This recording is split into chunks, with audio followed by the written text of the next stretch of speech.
Computer Basics for Absolute Beginners. You have to start somewhere when learning about computers. We just published a comprehensive video course on our YouTube channel designed to help you develop a solid foundation in computer and technology skills. This course is for anyone who is brand new to working with computers or for those who want to fill in some gaps about their computer knowledge. In this course, you will learn the basics of computers, from what they are to how they work and how to use them. We'll start by introducing you to the fundamental concepts, such as the different buttons and ports on a computer and the basic parts that make up a computer. You'll also learn about the different components inside a computer and get to know laptop computers. We will also delve into the various operating systems and applications that run on computers, and guide you through the process of setting up a desktop computer, connecting it to the internet, and understanding the concept of the cloud. In addition to learning how to use a computer, we'll also teach you how to protect your computer and keep it running smoothly. You'll learn how to clean your computer, create a safe workspace, and understand the security features of your web browser. You'll also learn about internet safety, including how to protect yourself from spam and phishing scams, as well as how to understand digital tracking. Finally, we'll take a closer look at the two most popular operating systems, Windows and Mac OS X. We'll guide you through the basics of the desktop interface and show you how to get started with your browser. By the end of this course, you'll have a strong understanding of the basic concepts of computers and technology and be equipped with the skills you need to navigate the digital world with confidence. So, whether you're brand new to computers or looking to fill in some gaps in your knowledge, this course is the perfect place to start.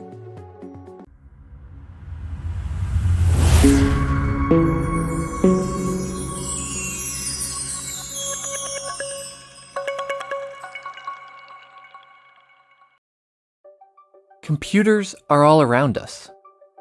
From laptop computers, to smartphones, to smartwatches, they're changing the way that we live our lives. But have you ever asked yourself, what exactly is a computer? A computer is an electronic device that manipulates information or data. The computer sees data as ones and zeros, but it knows how to combine them into much more complex things, such as a photo, movie, website, game, and much more. Computers use a combination of hardware and software.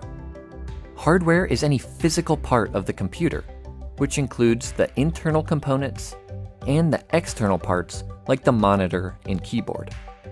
Software is any set of instructions that tells the hardware what to do, such as a web browser, media player, or word processor.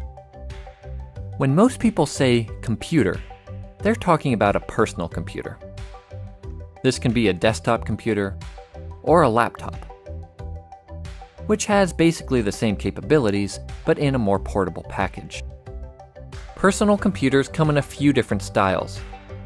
The most common type uses the Windows operating system.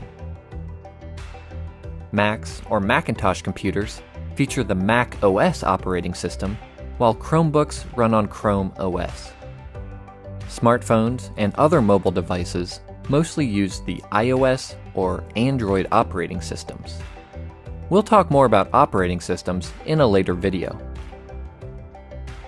Computers come in many other shapes and sizes. TVs, game consoles, and even appliances like refrigerators can have built-in computers, although they may not do everything a desktop or a laptop can. There's another type of computer that plays an important role in our lives: servers. A server sends information to other computers on a network. In fact, every time you use the internet, web servers deliver the web pages that you want to see to your computer. Servers are also used in many offices to store and share files. As you can see, there are many types of computers out there, and each one plays a part in our modern world.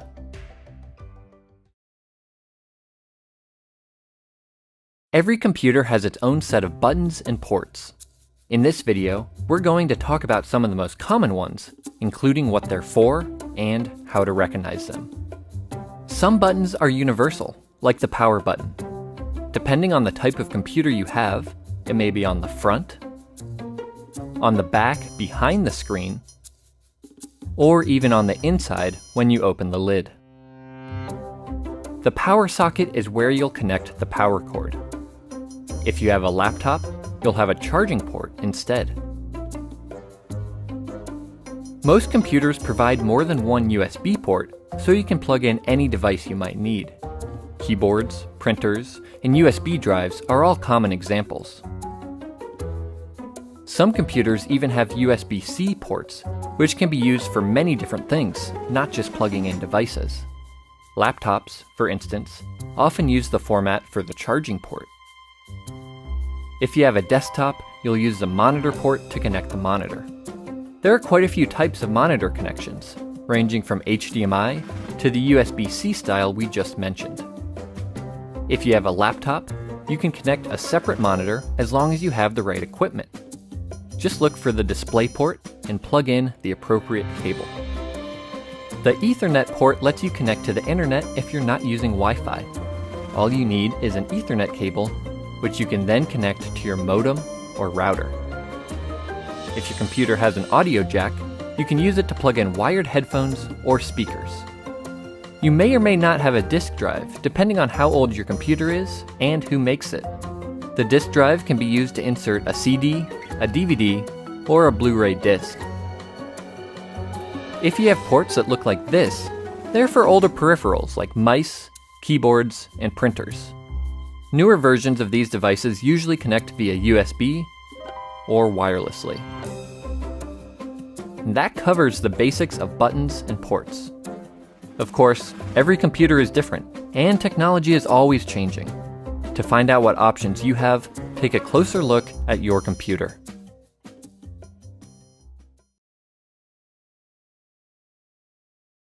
There are many different types of computers, but they all use similar parts to operate. In this video, we're going to show you what these parts are and what they're used for, starting with a standard desktop model. The computer case holds the main components of the computer. This is where the actual processing happens. Today, most cases are what we call tower cases, which means they stand up vertically, but they can also come in other shapes and sizes. To view things on your computer, you'll need a monitor. The monitor uses the video processor inside your computer case to display images, text, and other content. Most monitors have an LCD or LED display, both of which are very thin so they don't take up much space. All-in-one models are even more compact, since they combine the monitor and the computer case into a single unit. To interact with your computer, you'll need a keyboard and a mouse.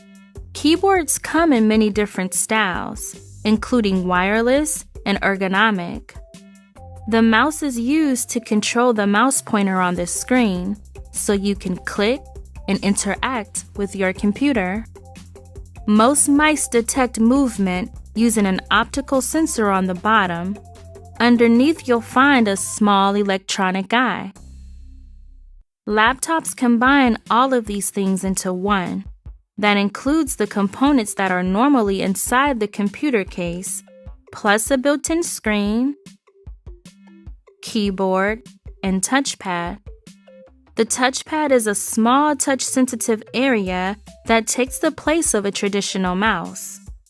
It lets you control the mouse pointer using a drawing motion with your finger. Laptops offer the best of both worlds when it comes to portability. You can use them on the go thanks to the built-in battery, or you can connect a separate monitor, keyboard, and mouse, effectively turning your laptop into a desktop. So those are the basic parts of any computer setup. As you can see, each part plays an important role. which you'll come to understand as you spend more and more time with your computer.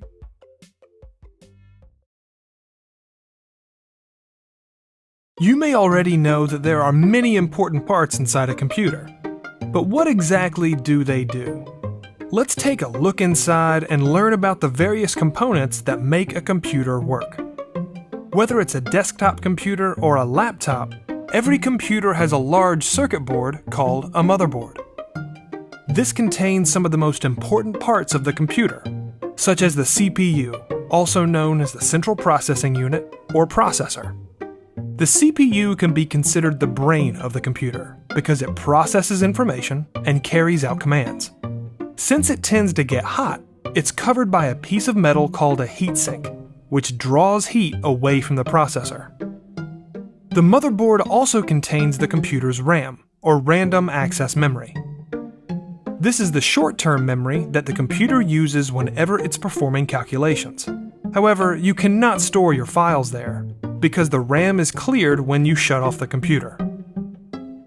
The hard drive provides long-term storage, keeping all of the computer's data even when it's turned off.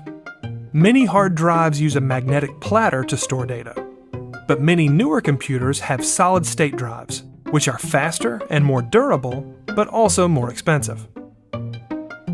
On many desktop computers, the motherboard has expansion slots that allow you to upgrade by adding expansion cards. You can add a video card to get better graphics performance, or you can add a wireless card to connect to your wireless home network. Most laptops, however, don't have expansion slots. Of course, the computer's components need electricity to run. The power supply unit is designed to take power from the wall outlet and send it to all of the different components that need power. Laptops also contain a built-in battery that lets you use them anywhere. A computer is a pretty complex machine, but now that you've seen what goes on inside, it should be a little less mysterious.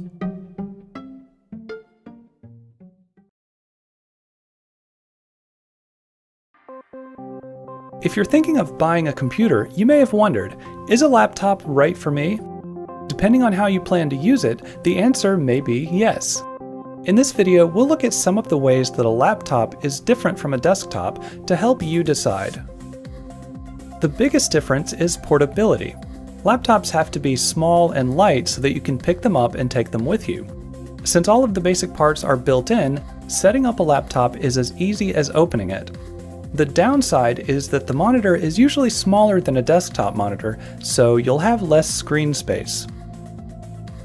Another important difference is that laptops use a battery. The battery can provide power to the laptop when you're on the go, and it will recharge whenever it's plugged in. An added benefit of having a battery is if the power goes out, the battery can work as a backup power source. Instead of a mouse, laptops usually have a built-in touchpad, also known as a trackpad. You can control the pointer on the screen by using a drawing motion with your finger. If you haven't used a touchpad before, the experience is a little bit different from using a mouse, and it may take a while to get used to. If you're buying a desktop computer, you can mix and match almost any monitor, keyboard, and mouse that you want. With a laptop, you won't have quite as much freedom since everything is built in. However, if you want to have the best of both worlds, you can use your laptop's ports to connect a separate monitor, keyboard, and mouse, basically turning your laptop into a desktop. And of course, whenever you want to, you can simply disconnect everything and take your laptop with you. As you can see, there are some important differences between laptops and desktops, so depending on your preferences, you can decide which one best suits your needs.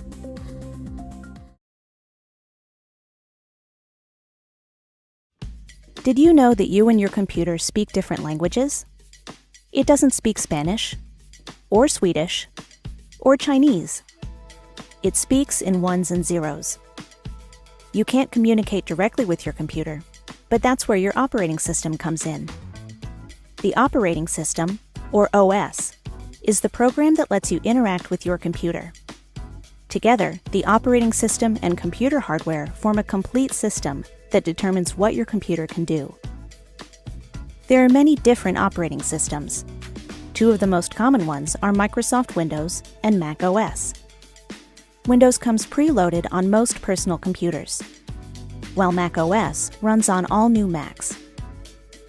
Operating systems aren't just for desktop and laptop computers. Mobile devices run mobile operating systems, like Apple iOS or Google Android, which are designed for interactions with smaller touchscreens. Before downloading a new program or application, be aware that it may not be available for your operating system. Some applications work on all devices, while others only work on certain ones. So get to know your operating system to see how it works and what it can do.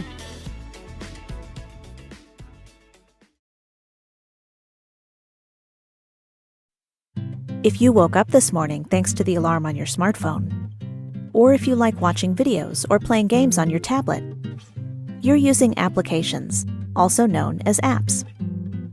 An app is a software program that lets you do things, for lack of a better word. You'll find apps on all of your devices, including smartphones, tablets, and computers. Some apps help you complete tasks, while others are just for fun. Here are some examples of ways you can use apps. Mobile apps are apps that run on your smartphone or tablet. They can make many things in life more convenient. For instance, if you're looking for a place to buy coffee, an app like Google Maps can determine your current location and then recommend nearby coffee shops. Apps aren't just for mobile devices, though. The programs and applications on your computer can also be considered apps. If you've ever used Microsoft Word to create a document, or a web browser to visit a website or check your email, guess what? You've used an app. Some apps come already installed, but you can easily download or buy more online. Apps are about communication, productivity, entertainment, and more. With so many possibilities, you're sure to find several apps that are perfect for the things you do.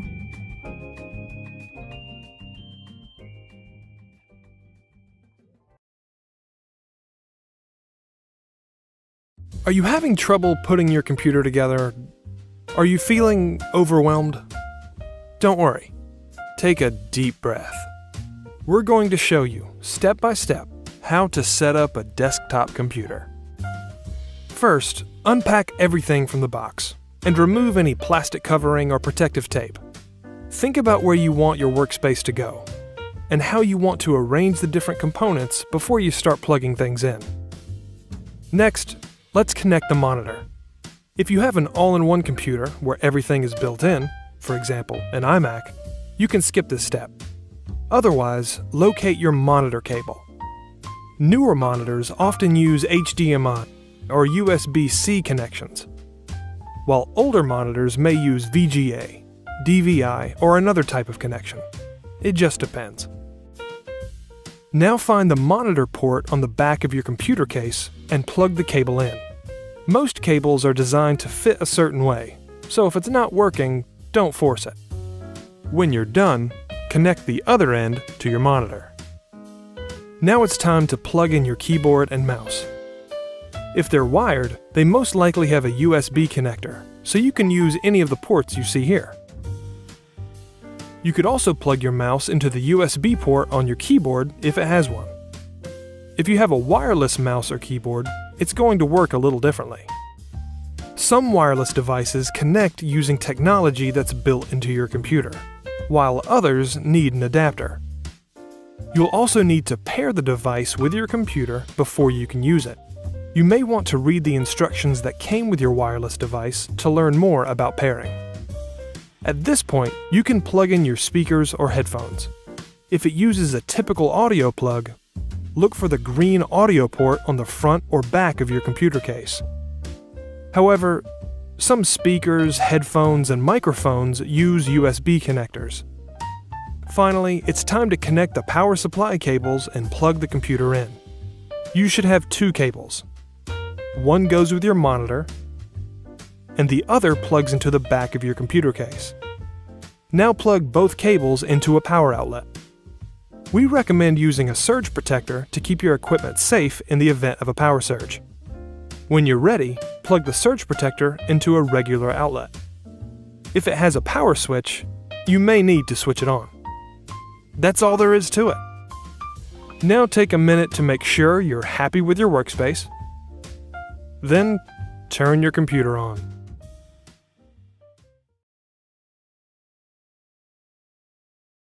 There are lots of reasons to set up a home internet connection. For example, you'll have access to email, news, shopping, TV shows, and much more. And once you have a working internet connection, you can create a wireless home network, which will let your whole family connect their computers, smartphones, and other internet-ready devices. Let's look at a few different types of internet connections that you can have. Dial-up connects to your phone line. It's usually much slower than other types of internet connections, but in some areas it may be the only option available. Generally, DSL and cable are better options. DSL plugs into your phone line, and cable uses your cable TV connection. These are both known as broadband internet connections because they offer much faster speeds than dial-up. This makes it easier to watch videos, play games, or browse the web. Fiber is the fastest type of broadband currently available. Using fiber optic cables, it can provide speeds that exceed even DSL or cable. However, it may not be available where you live, and it tends to be more expensive. Cellular is sold under a few different names, including 4G, LTE, and 5G. They're types of wireless internet connections often used by smartphones, but you can also get these types of connections for your home. Depending on where you live, a cellular connection may be a good broadband alternative. No matter what kind of internet service you choose, you'll need to purchase it from an internet service provider, or ISP. Chances are you can buy internet service from your phone or cable company, or you may want to shop around for a better price.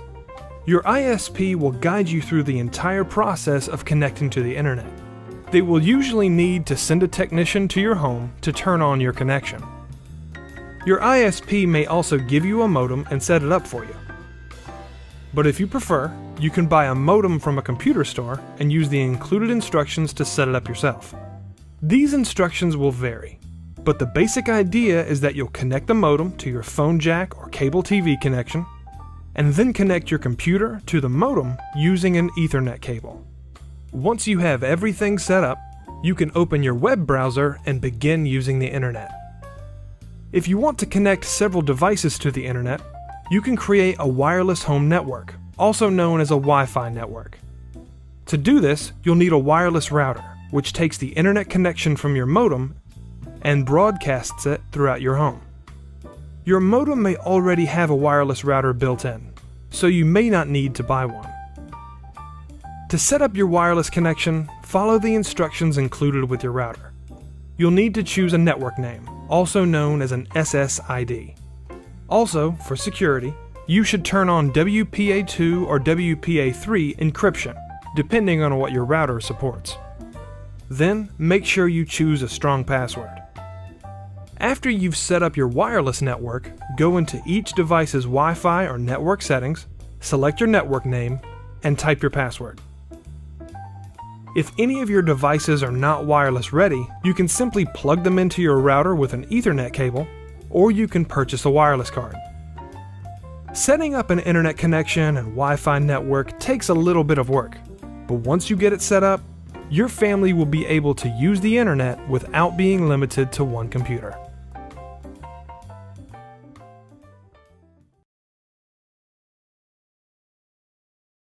So you're at your computer working on some important files.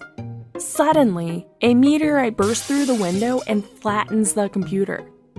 But as you stare into the crater, you smile and think, at least my photos, music, and important documents are stored online in the cloud.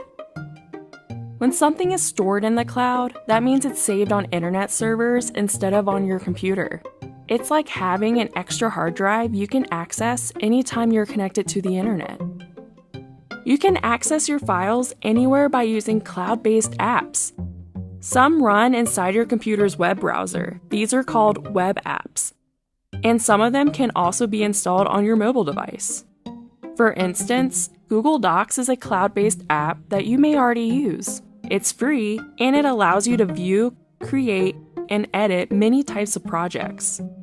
You can access Google Docs from almost any device with an internet connection. Since you only need a connected device to access the cloud, you can take your files wherever you like.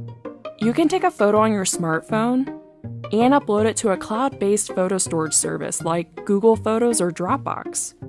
Then you can access that photo on any of your other devices like your computer or TV. You can even work on a document when you're far away from your desk and share it with anyone you want, instantly. Storing files in the cloud is a great way to protect them from accidents, viruses, and more. You can use cloud-based storage services like iDrive or Backblaze to back up the contents of your computer. These services run continually and back up automatically. This way, you will always have the most recent versions of your files stored in secure online servers. If something bad happens to your device, you can easily transfer your backup files from the cloud to another device. Whether you're backing up photos and music that you love, or using a file on the go, the cloud has a lot to offer. Plus, when your files are stored in the cloud, you won't need to worry about losing them to a computer malfunction or a rogue meteorite.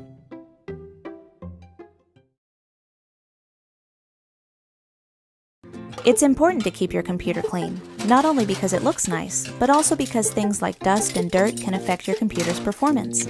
But there's a right way and a wrong way to do it. Here's the right way to clean your computer case, monitor, mouse, and keyboard. First, always turn off or unplug the item before you clean it, just to be safe. If it has a PS2 connector like this, make sure the computer is shut down, both when you unplug the cable and when you plug it back in.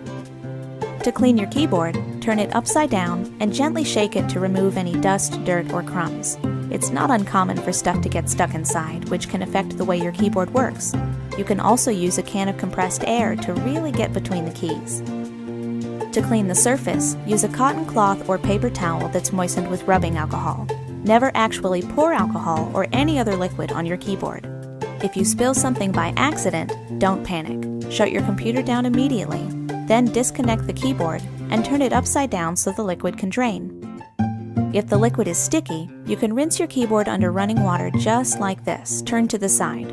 Then let it drain upside down for 2 days before reconnecting it. It may not be repairable at this point, but it's worth a try.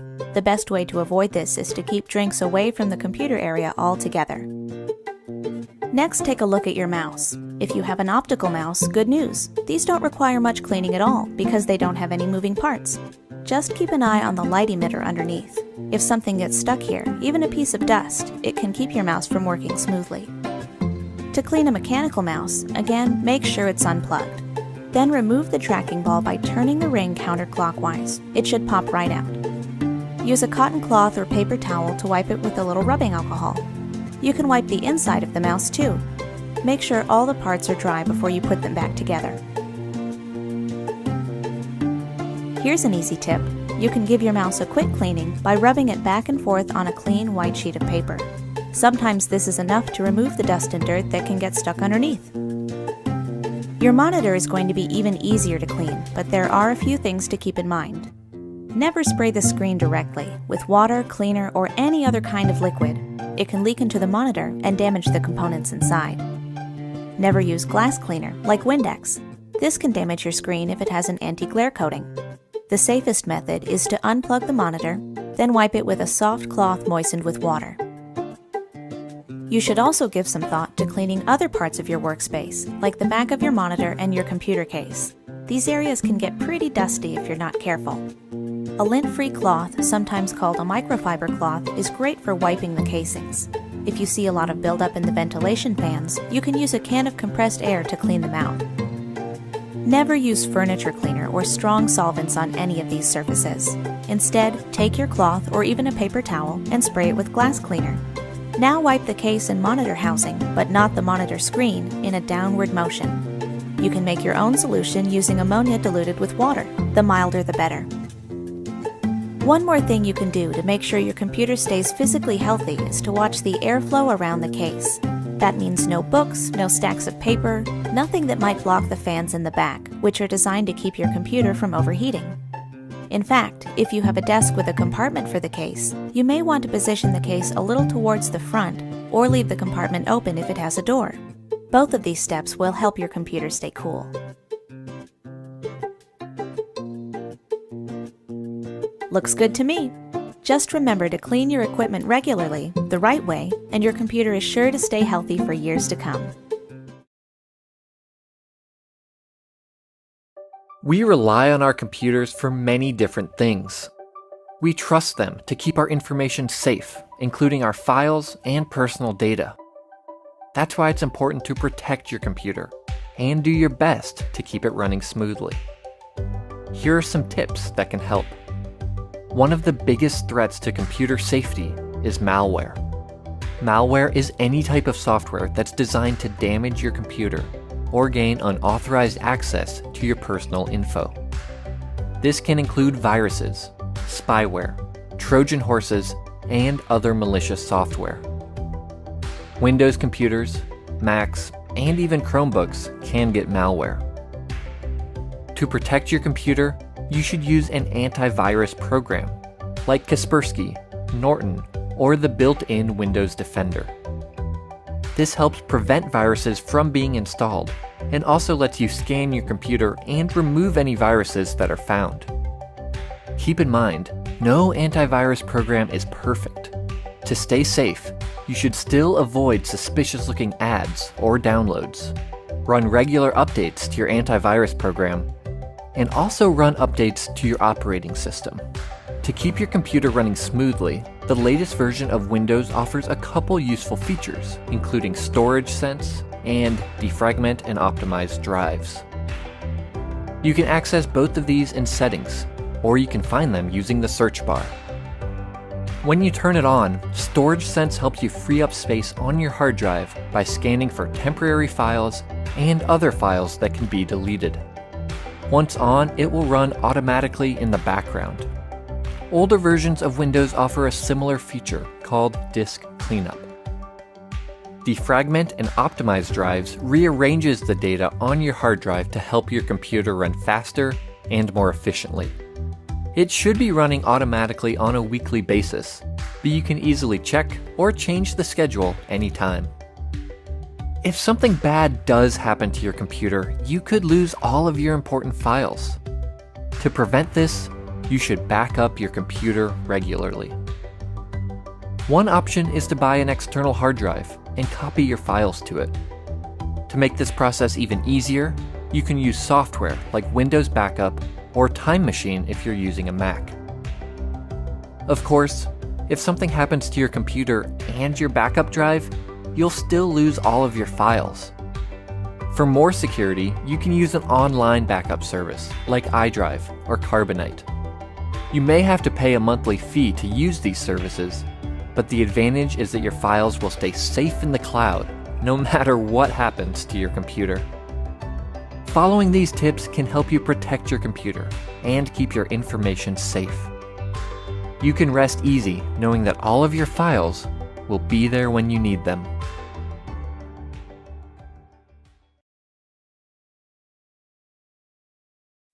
Does staring at the computer for hours make you feel tired? Do you suffer from frequent aches and pains? Looks like you could use some help with ergonomics. Ergonomics is a big subject, but basically it's about you and the things that you can do to make your workspace more comfortable. As strange as it sounds, sitting at a desk all day is actually very hard on your body. But if you arrange your workspace with ergonomics in mind, you can avoid things like eye strain and neck and back pain.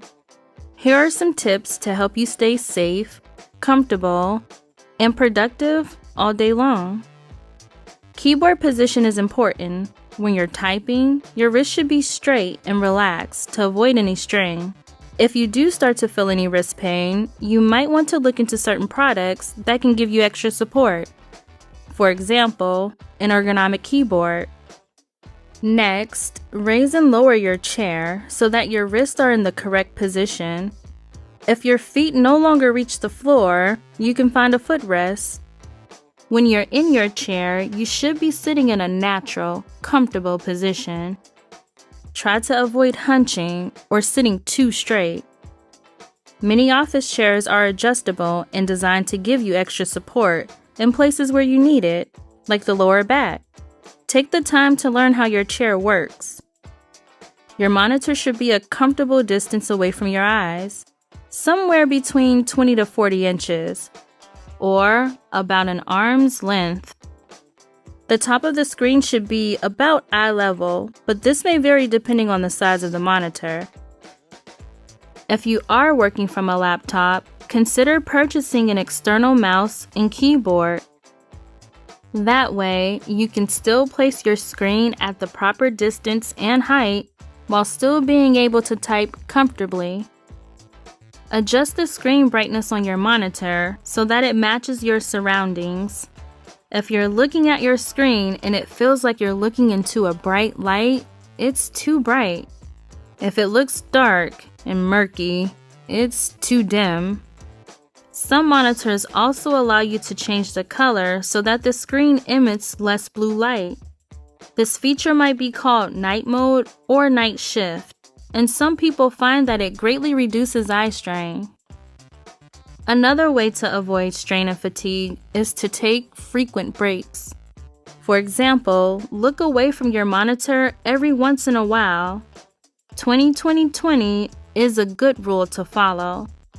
Every 20 minutes, focus your eyes on an object 20 feet away for 20 seconds. You can even download apps that'll remind you when it's time to take a break. It's also important to get up and move every hour or so. Walk around, have a snack, whatever it takes to avoid sitting in the same position for too long. Even if you work at a standing desk, it's still important to move every now and then. Clutter is another common problem, and it can lead to strain or injury if you're not careful. In some cases, like loose power cords, it can even be a tripping hazard.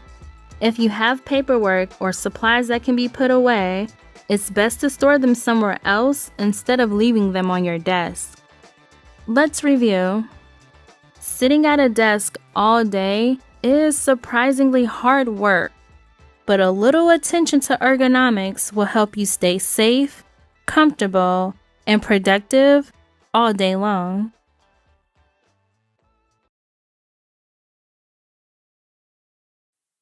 While you're using the internet, you may be picking up spyware, downloading malware, or using fraudulent sites without even knowing it.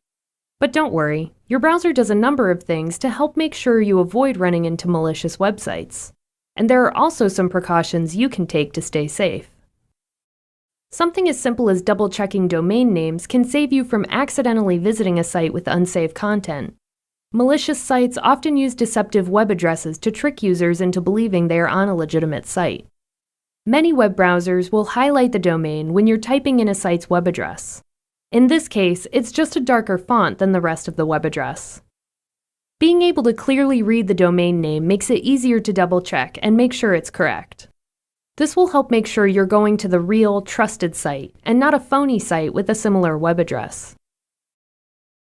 And if you are about to access a site that contains malware or other malicious content, many web browsers will show you a warning. Some websites will display this padlock image or a similar image. When you see this, you know that that site has added additional layers of protection by making sure your connection to the site is secure, so third parties can't see your personal information. This is most commonly seen on certain types of sites, like banking sites. You won't see this on all websites, and that's okay. Not all sites need the extra security. Finally, another easy way to make sure your browser is providing as much protection for you as possible is by making sure you have the most recent version of your browser. Your browser will usually notify you when it has a new version or if there's an update available. But if you think you've missed or ignored updates, you can manually check for updates. In Chrome, click the Menu button. Then select About Google Chrome. By practicing just a few simple safety measures, you can browse the internet more safely. The internet has become an essential tool for communicating, which is partly why it has also become a popular target among scammers and cybercriminals. In order to safeguard yourself from email scams, harmful software, or identity theft, it's essential that you understand the ways you might be at risk. In this video, we'll go over the basics of identifying and avoiding potentially harmful content on the internet. The first line of defense begins with your email inbox. You've probably heard the term spam before in reference to junk email. Spammers can send an email to thousands of people at the same time, and they can do so anonymously, making anti-spam laws hard to enforce. So it's important to be cautious when it comes to opening emails. Fortunately, though, many email services now provide customizable features to help you protect your inbox. For example, the ability to turn off email images. Spam contains images that senders can track. When you open the email, the images load, and the spammer will be able to tell if your email works, possibly resulting in more spam. If you're using Gmail like I am, you can turn off email images by clicking the gear icon and then selecting Settings from the drop-down menu. Choose Ask before displaying external images.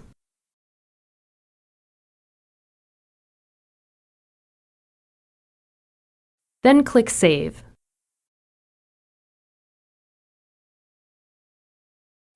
Now if I get an email with images, Gmail will ask if I want the images to be displayed. Most email services also check to see if incoming messages are spam. If it finds spam, it will store the mail in a spam folder, so you don't accidentally open it when you're checking your email. Spam blocking systems aren't perfect though, and there may be times when legitimate emails end up in your spam folder, so it's a good idea to regularly check and make sure you aren't missing important emails. To check your spam folder in Gmail, click More in the left pane. Then select Spam. And here you can see all the emails that have ended up in your spam folder. Many email services have a feature you can use to mark emails as spam. In Gmail, I can just select the email and then click this button to mark it as spam. This helps your email provider to filter out these types of messages in the future. Some spam emails are simply annoying advertisements. Others will claim to be contacting you about something important, when what they're really trying to do is steal your personal information. This is known as phishing. It's a type of scam in which an email pretends to be from a bank or another trusted source in order to trick you into handing over your personal information by asking you to complete some sort of action. They may want you to re-enter a password, verify or update sensitive information like phone numbers, addresses, or credit card numbers. And they almost always tell you to do so by following links they provide. It's a good idea to avoid clicking links in emails. Instead of clicking the link, retype the URL into your browser's address bar to ensure that you go to the correct website. For example, here's an email that looks like it's from Bank of America, saying that some personal information has been changed and asking me to verify the changes by following a few links. It looks real enough at first glance, but it's surprisingly easy for scammers to create deceiving details such as these. Remember, phishing emails won't always look like they're phishing. The whole purpose is to look like they're from your bank, credit card, or another trusted company. Think of it this way. If someone came to your house saying they worked for your bank and they needed your social security number to verify that you're the account holder, would you give it to them? Chances are you wouldn't give out that information. Look at emails the same way. Just because an email says it's from a familiar company doesn't mean it really is. Spam, scams, and phishing schemes will keep evolving just as the technology to stop them does. But if you know what to look for and what to avoid, you can keep your inbox that much safer. Suppose you're shopping online for shoes. Then you decide to check a health site and you see an ad for shoes. You switch over to YouTube to watch a hilarious kitten video, but first you have to watch a shoe ad. Later, you open the Facebook app on your phone, and guess what? Sponsored post about a shoe sale. How do all of these sites know that you're shopping for shoes? Well, websites use various methods to track your browsing habits. Each site may only gather a little bit of information, but together, it forms a sort of digital profile that advertisers can use to learn all kinds of things about you. An advertiser can plant a small file on your computer called a tracking cookie, which they can use to identify you the next time you visit one of the sites they advertise on. They can also get a pretty good idea of which devices you use based on your social media and email accounts, or by using a technique called probabilistic matching, which makes educated guesses about which devices belong to the same person. So one way or another, all of your devices are connected to you. And that means companies can send you targeted ads no matter which device you're using. This does raise some privacy concerns since the information is collected without your knowledge, and there is a fear of how this information could possibly be used. For instance, could an insurance company deny coverage based on a person's browsing history? You can take steps to limit the amount of data collected, such as blocking tracking cookies in your browser settings, but with the current sophistication of tracking, they're pretty easy to get around. However, there are potential upsides to all this data being collected. It allows sites to recommend articles and videos based on your interests, and helps search engines more quickly find the results you're looking for. As the technology continues to advance, sites will find new ways to tailor their content to better meet your needs. It's hard to say exactly where this will lead, but for better or worse, digital tracking is part of the modern online reality.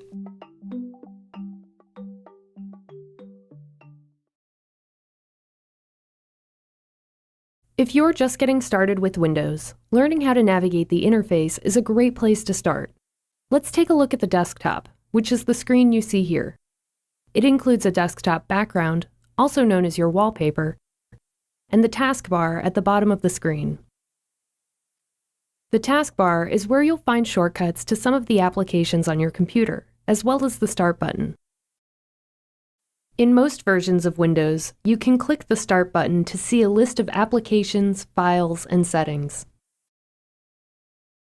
But if you're using Windows 8, you can click the Start button to return to the Start screen.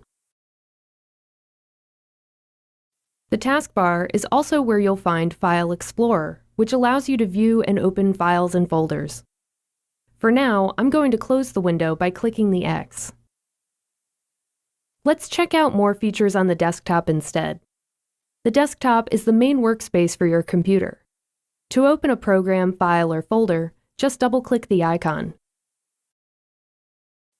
Each time you want to open something, it will appear in a new window. You have the ability to move windows by clicking and dragging the top of the window.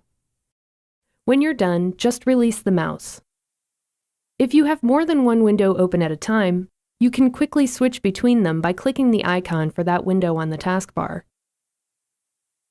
Almost all windows allow you to maximize the window so that it fills the entire screen. Just click the button here. Click the button again to return the window to its original size. When you're finished, closing the window is easy. Just click the X. That covers the basics. Now that you know your way around Windows, you can start taking advantage of everything it has to offer.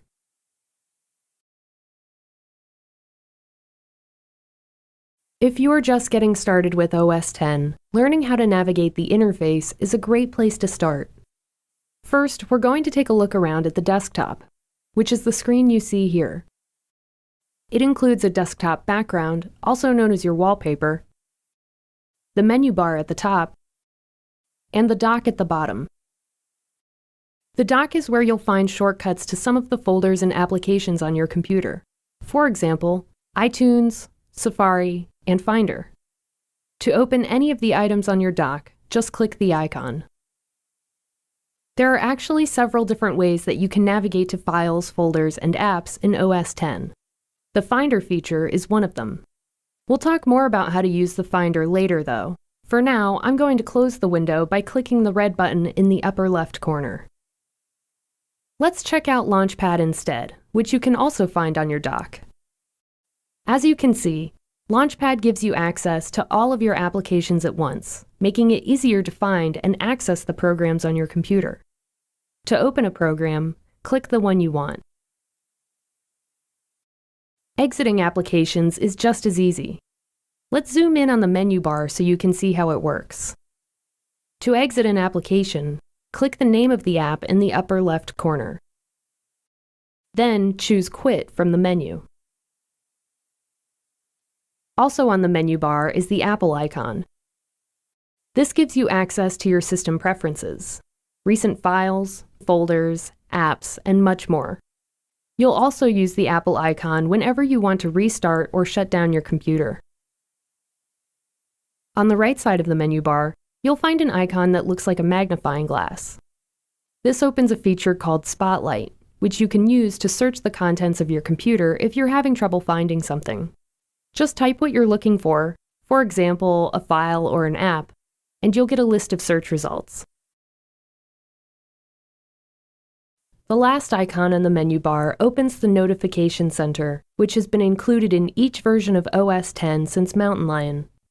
Here, you can keep track of the alerts you receive for different applications, including events on your calendar, reminders, and more. The Notification Center can be customized to show as few or as many alerts as you want.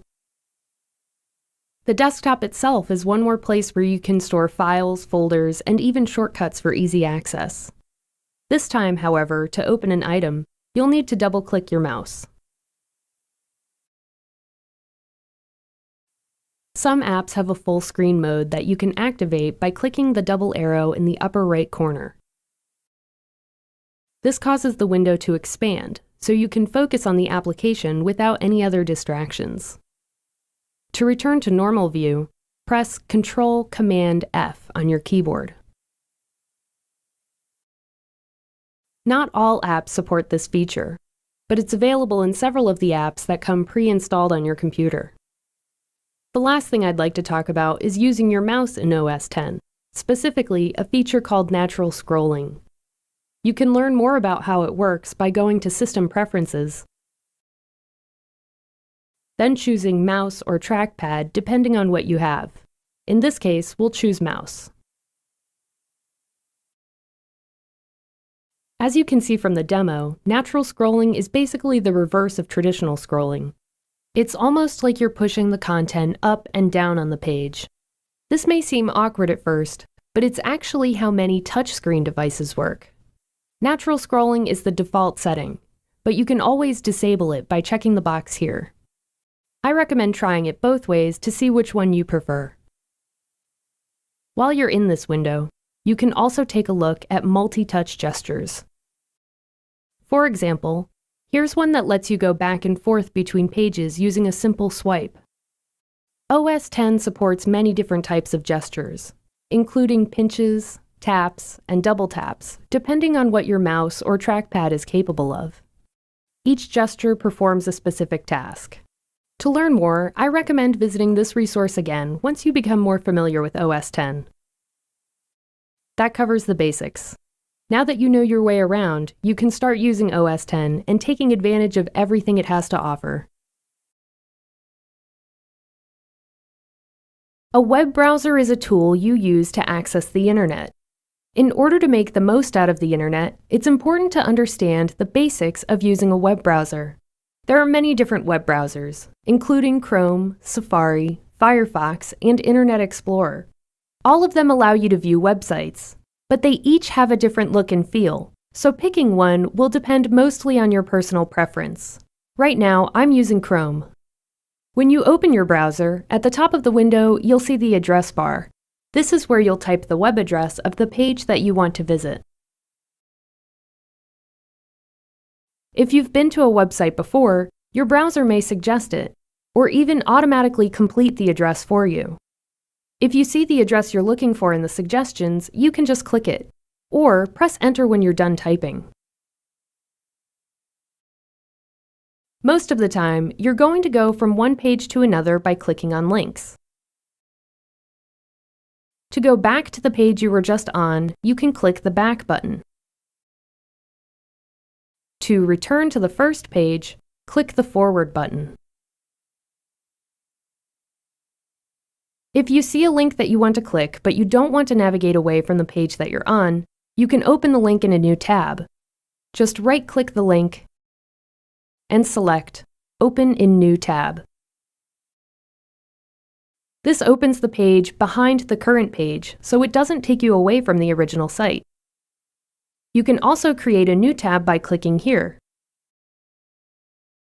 and then typing in the address or name of any site you want to visit.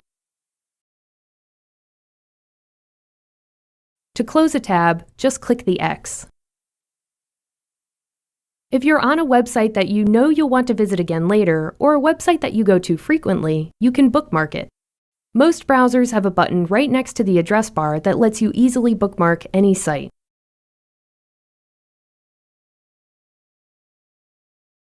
Once you've bookmarked a page, you'll be able to go to it again. In Chrome, you'll click the Settings button, select Bookmarks, and then select the website you're looking for from the list. Even if you don't bookmark a site, there's still a way to find it again later.